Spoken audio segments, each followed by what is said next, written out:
जय हिंद। देखिए, आज का जो हमारा टॉपिक है वो है आइसोटोप्स एंड आइसोबार्स, मीन्स समस्थानिक और समभारिक। देखिए, सबसे पहले हम लोग समझते हैं कि समस्थानिक और समभारिक होता क्या है, मीन्स आइसोटोप्स और आइसोबार्स क्या होते हैं, और उसके बाद इन दोनों में क्या डिफरेंट होता है, इन दोनों में क्या सिमिलरिटीज होती हैं, क्या समानताएं हैं, क्या विषमताएं हैं। इन सब चीज़ों के बारे में हम लोग पूर्ण रूप से अध्ययन करेंगे। देखिए, आइसोटोप्स मीन्स होता है कि the atom of the same elements having different mass number are called isotopes.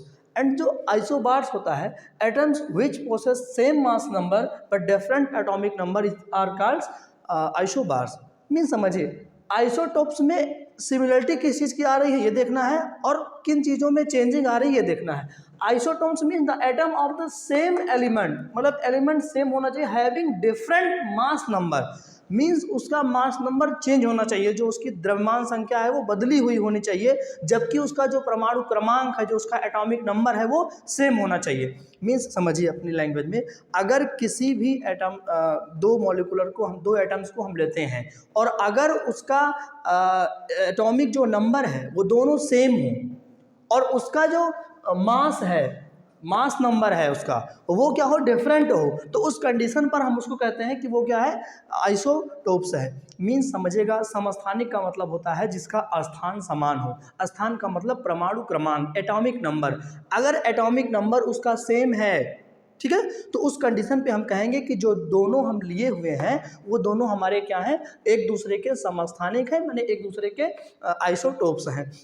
और अगर स्थान का मतलब अगर क्रमांक होता है, अगर स्थान समान नहीं है तो जाहिर सी बात है कि अगर स्थान समान नहीं होगा तो उनके द्रव्यमान संख्याएं समान होंगी, जिसको हम लोग मास नंबर कहते हैं। अगर मास नंबर समान है, किसी कंडीशन में मास नंबर इक्वल्स आ रहा है, तो उसे हम लोग क्या कह देंगे, वो आइसोबार है। क्लियर है ना।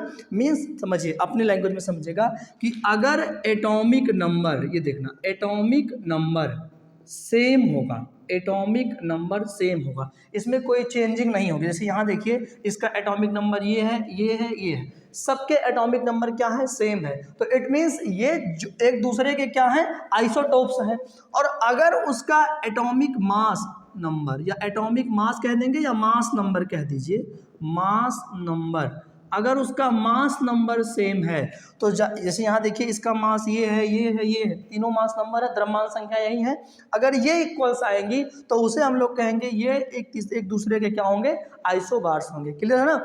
मीन समझिएगा, अगर आइसोटोप्स में क्या होता है, हिंदी में समझिए, आइसोटोप्स या समस्थानिक का मतलब ये होता है कि जिनके परमाणु क्रमांक समान होते हैं तथा द्रव्यमान संख्याएं भिन्न भिन्न होती हैं, उन्हें समस्थानिक कहते हैं। Means the atoms of the same elements having different mass number is called isotopes. मतलब जिनके ये क्या बोलते हैं इसको, एटॉमिक नंबर अगर सेम होंगे, और जबकि उनका जो मास नंबर है वो चेंज हो, बदला हुआ हो, सेम ना हो, डिफरेंट हो, तो उसे हम लोग कहेंगे आइसोटोप्स। और इसी का जस्ट अपोजिट, अगर एटॉमिक मास जो है, सॉरी, एटॉमिक नंबर जो है वो चेंज हो, डिफरेंट हो, जबकि जो उनका मास नंबर है वो दोनों सब एक दूसरे के क्या हो, इक्वल्स हो, सेम हो, तो उस कंडीशन में वो जो चीज होगी उसे क्या कहेंगे हम लोग, आइसोबार्स। आई होप आप समझ रहे होंगे। देखिए, इसके बाद आगे समझते हैं डिटेल में इसकी कि क्या कैसे है। देखिए, इसका एग्जांपल हमने लिया है आइसोटोप्स का। जैसे ये 1H1 लिखा है, ये जो हाइड्रोजन का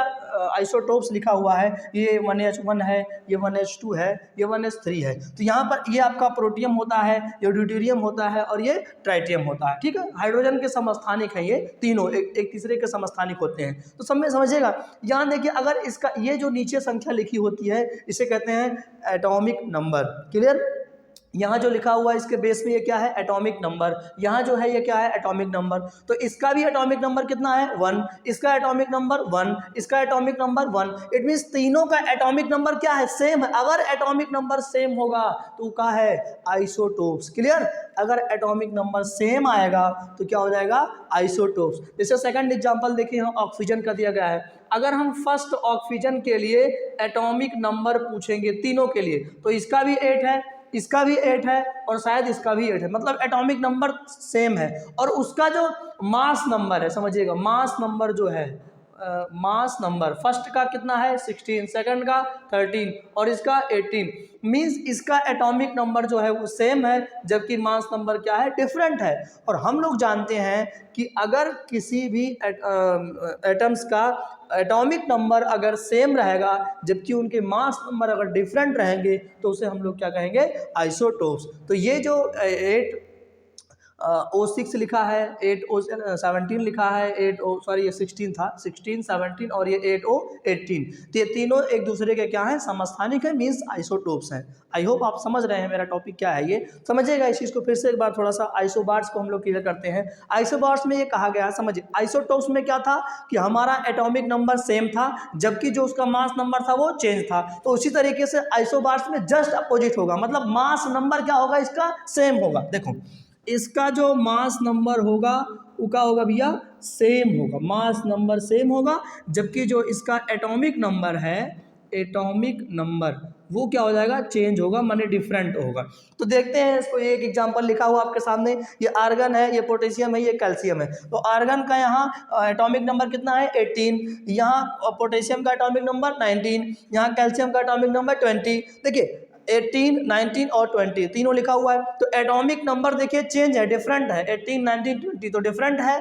और देखते हैं मास नंबर, मास नंबर इसका 40, इसका 40, इसका 40, इट मीन्स तीनों के मास नंबर क्या है, इक्वल्स हैं। तो अगर तीनों के मास नंबर सेम है और एटॉमिक नंबर डिफरेंट है तो उस कंडीशन पर हम कह देंगे कि ये एक दूसरे के क्या है, आइसोबार्स हैं। Clear, means atomic which possess same mass number, same mass number, mass number क्या हो जाना चाहिए, same, but different atomic number, जो उसका एटॉमिक नंबर कैसा होना चाहिए, डिफरेंट होना चाहिए। तो atomic which possess same mass number but different atomic numbers are called isobars. Clear है, मतलब संभारिक वे होते हैं जिनकी द्रव्यमान संख्याएं समान होती हैं जबकि परमाणु क्रमांक एक दूसरे के समान नहीं होते हैं, उसे हम लोग समभारिक कहते हैं। एक एग्जांपल आपके सामने ये है। अब देखिए इसके बाद अगर हम थोड़ा सा डिटेलिंग में समझते हैं एक चीज़ और, यहाँ पर जैसे कोई भी स्ट्रक्चर आपको जैसे 18 AR और 40 लिख दिया गया, तो आपको यहाँ पर प्रोटॉन नंबर्स निकालना हो गया, इलेक्ट्रॉन्स नंबर्स निकालना हो गया, एटॉमिक नंबर फाइंड करना हो गया, या उसका मास नंबर फाइंड करना होगा, और उसी के साथ साथ उसमें न्यूट्रॉन्स नंबर फाइंड करना होगा। तो इसको हम लोग कैसे निकालेंगे, इसको थोड़ा समझिएगा यहीं पर ही। देखिए एक चीज़ आप समझते हैं यहाँ पर,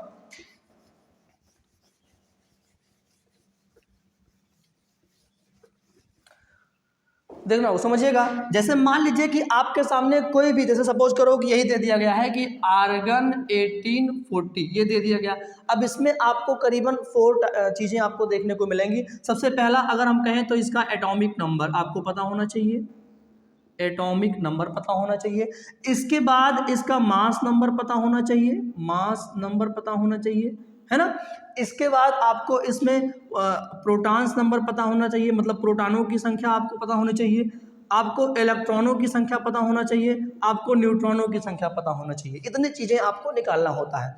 तो एक चीज़ समझिएगा, बहुत बेहतरीन कॉन्सेप्ट है और जीवन भर याद रहेगा आपको ये, अगर यहाँ पर आप समझते हैं तो। देखिए आर्गन कोई भी स्ट्रक्चर अगर इस तरीके से लिख के दे दे, मतलब दिख दिया ना कि आर्गन 18 और 40 लिख दिया गया, ऐसे कुछ और मान लो यहाँ लिख दिया गया C612 लिख दिया गया, या कोई और चीज़ लिख दी जाए, तो वहाँ पर आपको जितनी भी चीज़ें हैं इसमें से सारी सामने लिखी हुई दिखती हैं, केवल एक चीज़ आपको नहीं दिखती है, वो क्या है, न्यूट्रॉन। क्लियर, कैसे समझिएगा। जैसे एटॉमिक नंबर अगर पूछेगा तो जो बेस में यहाँ लिखा होता है इसे क्या कहते हैं, एटॉमिक नंबर। तो इसका एटॉमिक नंबर कितना हो जाएगा, 18। क्लियर। मास नंबर की बात करेगा तो जो ऊपर लहरा है, ऊपर जो लिखा हुआ है उसको, ठीक, तो ऊपर जो लिखा है पावर में उसको क्या लिख देंगे, वो होता है मास नंबर, 40 हो गया। अगर प्रोटॉन्स पूछेगा तो देखिए एक फार्मूला हम जानते हैं कि किसी भी एटम का जो प्रोटॉन्स नंबर्स होता है वो इलेक्ट्रॉन्स के नंबर्स के और उसके एटॉमिक नंबर के इक्वल्स होता है। मतलब किसी भी एटम का जो एटॉमिक नंबर है वो उस एटम में जितने भी प्रोटॉन्स प्रेजेंट हैं और जितने भी इलेक्ट्रॉन प्रेजेंट हैं उसके नंबर्स के इक्वल्स होता है। ठीक, क्लियर है। तो यहाँ पर प्रोटॉन्स नंबर कितना हो जाएगा, जितना उसका एटॉमिक नंबर है, कितना है 18, तो यहाँ कर देंगे 18।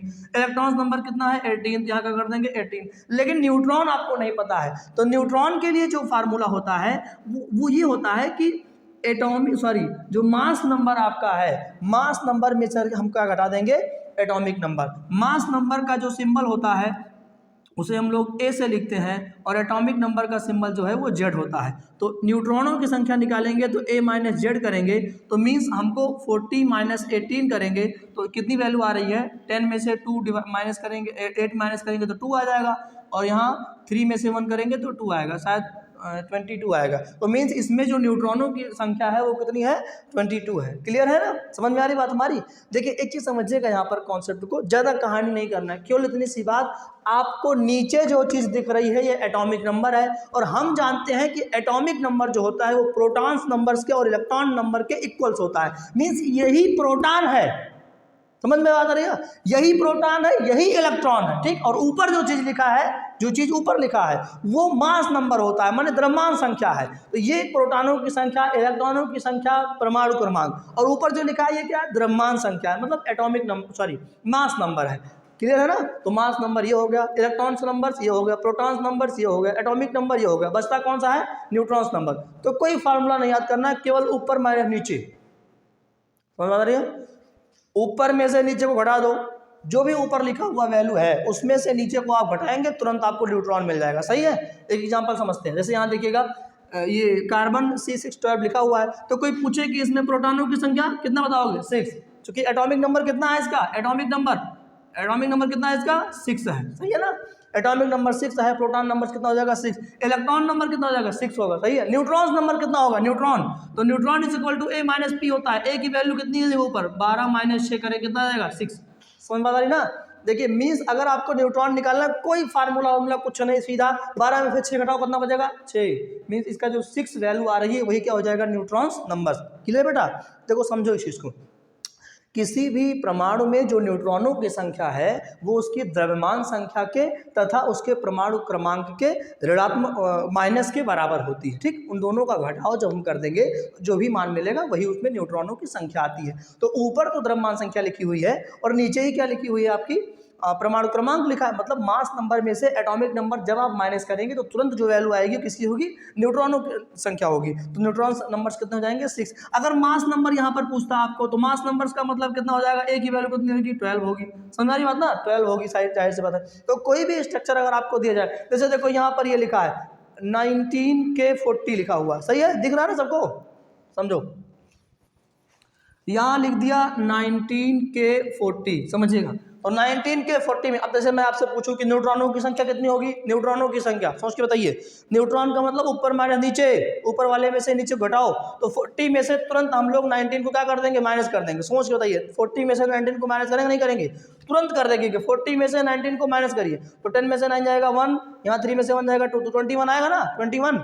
तो इट मीन जो न्यूट्रॉनों की संख्या होगी कितनी हो जाएगी, 21 होगी। सही है ना, ठीक ही है, समझिए। तो 21 हो जाएगा। अब इसके बाद समझिए, अगर पूछेगा इलेक्ट्रॉनों की संख्या, इलेक्ट्रॉन्स, तो इलेक्ट्रॉन्स का मतलब एटॉमिक नंबर, एटॉमिक नंबर कितना है, 19, तो इसमें इलेक्ट्रॉन कितना हो जाएगा, 19। प्रोटॉनों की संख्या 19, मास नंबर 40। सही है ना। तो कोई भी अगर आपको कोई भी इस तरीके से दे दिया जाए और कहा जाए कि आप बताइए, तो आपको केवल और केवल इतना जानना है कि सारी चीज़ें सामने लिखी होती हैं, बस केवल और केवल एक चीज़ आपको ज्ञात करना होता है और वो है न्यूट्रॉन्स नंबर्स। क्लियर। और न्यूट्रॉन्स नंबर्स के लिए आपको mass number minus atomic number करना होगा, यानी ऊपर वाले में से नीचे वाले को घटा लेना है, तो जो भी आंसर आएगा वो न्यूट्रॉन्स नंबर्स होंगे। Is that clear. समझते हैं बेटा थोड़ा सा और। तो यहाँ पर शायद आपको समझ में आया होगा कि आइसोटोप्स का मतलब, देखो आइसोटोप्स को हिंदी में कहते हैं समस्थानिक, मतलब जिसका स्थान समान हो। तो परमाणु क्रमांक ही तो होगा स्थान, भैया इसका स्थान 1 1 1, तीनों में एक क्या है, तो 1 होगा, तो मीन्स ये क्या होगा, इक्वल्स होगा। अगर ये वैल्यू सेम आ रही है और जाहिर जब ये सेम होगा तो ऊपर वाला क्या हो जाएगा, डिफरेंट हो जाएगा। अगर एटॉमिक नंबर सेम है और उसके साथ साथ जो उसका मास नंबर है वो डिफरेंट है, तो जो भी चीज़ें लिखी हुई हैं वो एक दूसरे की क्या होंगी, आइसोटोप्स, मतलब समस्थानिक। सही। और इसी तरीके से आइसोबार्स में इसका जस्ट उल्टा हो जाएगा। अगर उसका जो एटॉमिक मास दिया गया है या जो मास नंबर है वो इक्वल्स हो जाए जितना भी है, और उसके अलावा जो उसका एटॉमिक नंबर दिया गया है वो क्या हो जाए, डिफरेंट हो जाए, चेंज हो जाए, तो जो भी चीज़ आपके सामने लिखी गई होगी वो एक दूसरे की क्या होंगी, आइसोबार्स। आई होप ये टॉपिक आप लोग समझ, हाँ क्या हुआ, कोई प्रॉब्लम, समझ आ रहा है बेटा ना। ठीक है ठीक है, चलिए देखिए, नहीं नहीं यही है, यही होता है। देखिए ये जो टॉपिक हम बता रहे थे आपको, कहाँ गया, न्यूट्रॉन्स नंबर्स और प्रोटॉन्स नंबर्स को फाइंड करना। यहाँ बेसिकली न्यूट्रॉन्स को आपको फाइंड करने में प्रॉब्लम आती है, ठीक है ना बेटा। समझ में आया सबको? किसी को दिक्कत? चलिए देखिए एक चीज़ और समझ लेते हैं यहाँ पर कि किस तरीके से, देखिए यहाँ पर एक चीज़ आपको ये जानना जरूरी होता है कि जो न्यूट्रॉन्स नंबर्स हम लोग फाइंड करते हैं, ठीक है, पिछली क्लासेस में मैंने आपको थोड़ा सा बहुत डिस्कस किया होगा कि जैसे जो किसी भी एटम्स का जो मुख्य कण होता है, जो मेन प्रॉपर्टी होती है न्यूक्लियस में, जैसे प्रोटॉन और न्यूट्रॉन दोनों होते हैं, तो जो एटम्स को वास्तव में जो एटॉमिक नंबर उसका डिनोट्स होता है वो प्रोटॉन्स नंबर्स पर डिनोट्स होता है। ठीक, न्यूट्रॉनों की संख्या और इलेक्ट्रॉनों की संख्याएं चेंज होती रहती हैं। अगर कहा जाए कि इलेक्ट्रॉन्स नंबर और प्रोटॉन्स नंबर चेंज होगा किसी भी कंपाउंड में जब ये ऐड होता है, ठीक है, जब कंपाउंड क्रिएट करते हैं कोई एटम्स, है ना, तो वहाँ पर ये प्रॉब्लम आती है। लेकिन जो प्रोटॉन्स नंबर्स होगा उसका चेंज नहीं होता, क्योंकि जो उसका एटॉमिक नंबर है वही होता है प्रोटॉन्स नंबर, ये इसकी क्वालिटी होती है। समझ में आ रही है आपको बात? किसी को दिक्कत? क्या हुआ? अच्छा अच्छा, ठीक ठीक ठीक ठीक, नहीं नहीं वो हो जाएगा, डोंट वरी, वो कर देंगे, कोई दिक्कत नहीं। पहले इसको समझो, ये मतलब जो है पंक्ति सुनाने का बच्चे जो है बहुत कर। चलिए एक सुन लेते हैं, लास्ट टॉपिक हमारा चल रहा था फिलहाल के लिए, आपके समझ में आया होगा आइसोटोप्स और आइसोबार। चलिए सुन लीजिएगा।